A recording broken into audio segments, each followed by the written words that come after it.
Hello, I am coming from Proverbs 31, 1 through 7.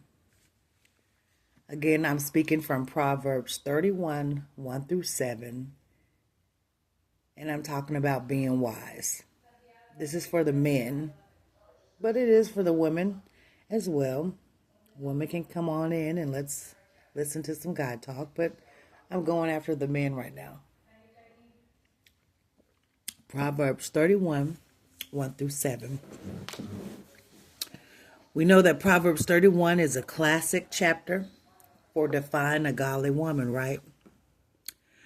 But did you know it has a lot to say to men as well?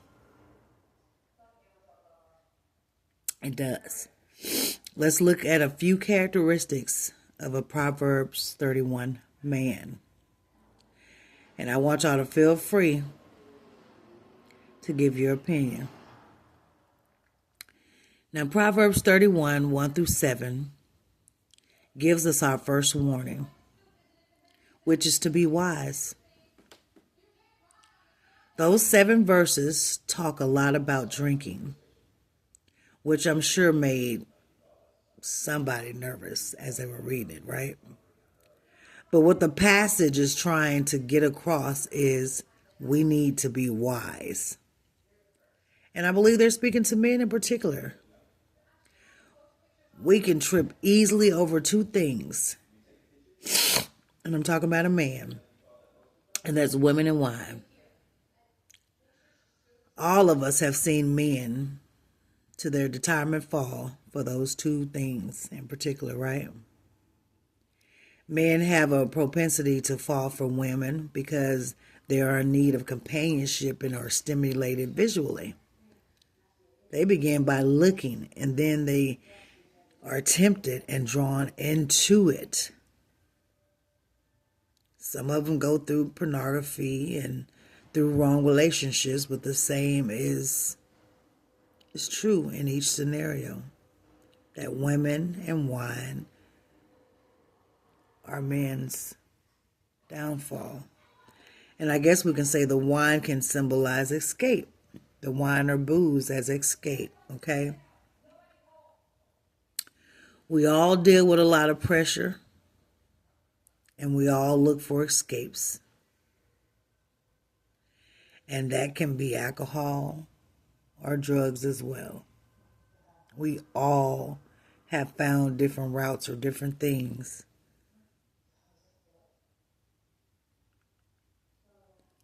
Going through the pressures of life. Now, the temptations to escape are so predictable. So obviously that God warns men to be on the lookout for women and wine. For men to maintain their purpose of walking with God, they must be aware of those 2 areas of temptation. Because there is temptation for a man dealing with women and wine, women and booze, women and drugs. There's a temptation for a man. Consider drinking. The more responsibility you have in your life, the less alcohol needs to be a part of it. Proverbs is talking about kings. Okay?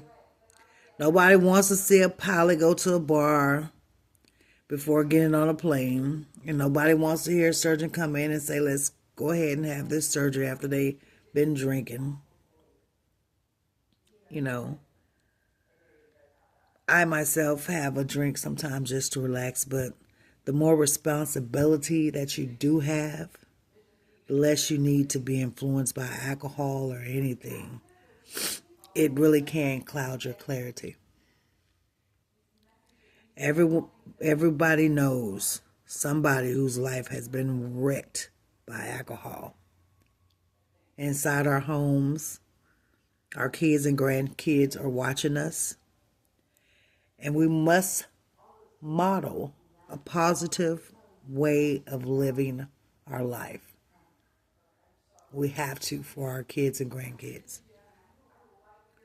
So men, be wise about those 2 obvious temptations that you have that God is certainly aware that you have. Okay? We have seen it with David and Bathsheba, with Solomon and his wife, with our friends, with family.